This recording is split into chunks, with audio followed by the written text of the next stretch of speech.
वक्त के साथ बड़ी कमाल बात है। अच्छा वक्त हो या बुरा वक्त हो, दोनों ही कट जाता है और हम ये भूल जाते हैं कि अच्छे वक्त में ज्यादा खुश रह लें, क्या पता बुरा वक्त कब आ जाए।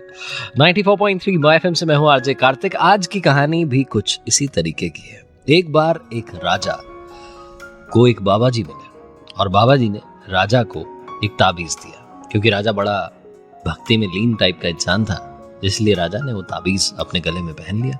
बाबा जी ने कहा कि इस ताबीज में तुम्हारे लिए एक कागज रखा है और उस कागज में कुछ लिखा है, लेकिन इस ताबीज को, उस कागज को तब खोलना है, तब पढ़ना है जब आप सबसे ज्यादा विपत्ति में हो, परेशानी में हो। राजा ने बोला कि जो आज्ञा महाराज, जो आपने कह दिया वही होगा।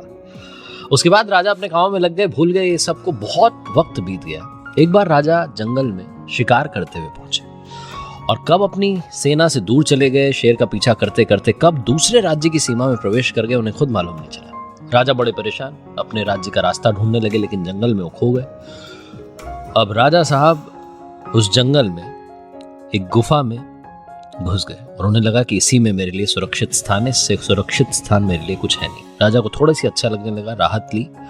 तभी राजा को कानों में घोड़े की टक टक आवाज सुनाई देने लगी और राजा की सांसें बढ़ने लगी। राजा को लगा कि अब मुझे दुश्मन देश के सैनिक पकड़ लेंगे, वो मेरे पास आ रहे हैं और मेरा राजपाट, मेरी प्रजा, मेरे सब लोग सब मुझसे दूर हो जाएंगे, सब बिछड़ने वाला है, सब खत्म होने वाला है, हो सकता है मुझे मार दिया जाए।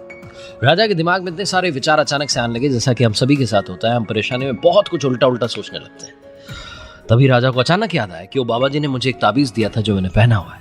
राजा ने वो ताबीज बाहर निकाला और उस ताबीज में जो कागज था उसे खोला और पढ़ा। उसमें लिखा था, ये भी कट जाएगा। राजा ने गहरी सांस ली, खुद पर विश्वास किया, ऊपर वाले का धन्यवाद किया और तभी जो घोड़ों की आवाज जो पास आती सुनाई दे रही थी वो दूर जाती गई। और तब राजा को लगा कि वो सैनिक जो है दुश्मन देश के, वो वापस जा चुके हैं। राजा उस गुफा से बाहर निकले, जैसे तैसे उन्होंने रास्ता ढूंढा, वापस अपने राजपाट को जाकर के संभाला। ये कहानी हमें बताती है कि जिंदगी में अच्छा हो या बुरा, दोनों वक्त कटने वाले, ज्यादा टाइम रहने नहीं वाला। इसीलिए जो अच्छा वक्त है उसमें खुश रहना शुरू कीजिए, अच्छा अच्छा फील कीजिए, ज्यादा खुशियां बटोरिए। जो बुरा वक्त है उस वक्त अपने आप पर यकीन कीजिए, ऊपर वाले का धन्यवाद कीजिए, वो वक्त भी कट जाएगा। जिंदगी में हमेशा ऑप्टिमिस्टिक रहिए। इस दुनिया में ऐसी कोई समस्या नहीं जिसका सल्यूशन नहीं। और याद रखिए, जो कार्तिक आपसे हमेशा कहता है, कर दिखाइए कुछ ऐसा कि दुनिया करना चाहे आपके जैसे।